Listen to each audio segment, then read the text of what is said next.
Honeybee swarm season is in full effect. Yeah, but don't worry, Southwest Honey Company has advice to mitigate swarms and help the bee population. Joining us this morning are Megan Ryan and Alex Cornwell. Thanks so much for coming in guys. this morning. And for bringing some friends. We got some friends, yes. Yes, we have quite a few friends this morning. Yes. How many exactly are we talking? Can you estimate? Oh, there's maybe a couple hundred on this No frame. way. Okay. Yeah. So we're talking about swarms today. Besides the visual indicators, what are some ways to identify swarms? A swarm in transition will look like a cloud of bees, which is really intimidating. But when it's hanging on, well, some people find them on mailboxes or like on a tree outside their house. It'll look like a basketball size, ball of bees. A little intimidating. Yeah, just a smidge. But these are important, though. It's Yeah. not one of those things where you should immediately, do something to kill the bees, right? Yeah, exactly. So they're really just in transition from one location to another.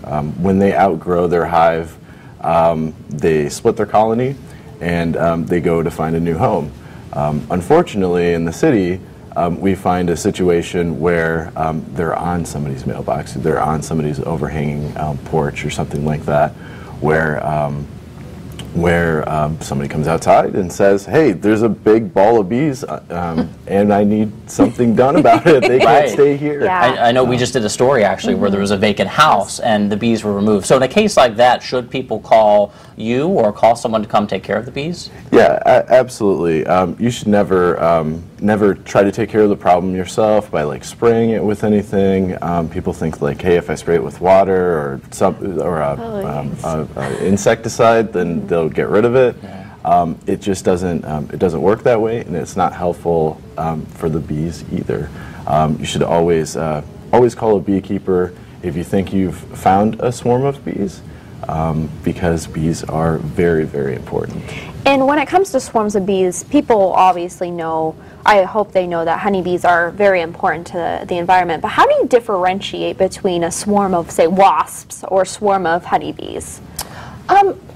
Yeah, usually the yellow jackets are most commonly confused with the honeybee, but the biggest difference is that a yellow jacket's going to be bright yellow, and a honeybee is going to be more of a golden color, just like honey. So there's a color differentiation, and they make their nests differently as well. So usually there's not as many wasps in one place as there are honeybees, but the color is the biggest defining feature. Mm-hmm. And so when it comes to honeybees, why are they important? They are responsible for much of the food that we eat on a daily basis. And when you think about that and how different the grocery store would look with them not being around, we wouldn't have access to as much produce, fresh food. So they play an important role in our daily lives and our ecosystem in general. Very cool. Well, thank you so much for bringing your friends in and talking to us about bees. These guys are, you can actually hear them. You can hear the You can. Love that. Cool. To learn more about swarms and beekeeping, head to southwesthoney.com. For additional information, visit the Northeast Indiana Beekeepers Association website as well. That's right there on your screen. We'll take a look at area events up next.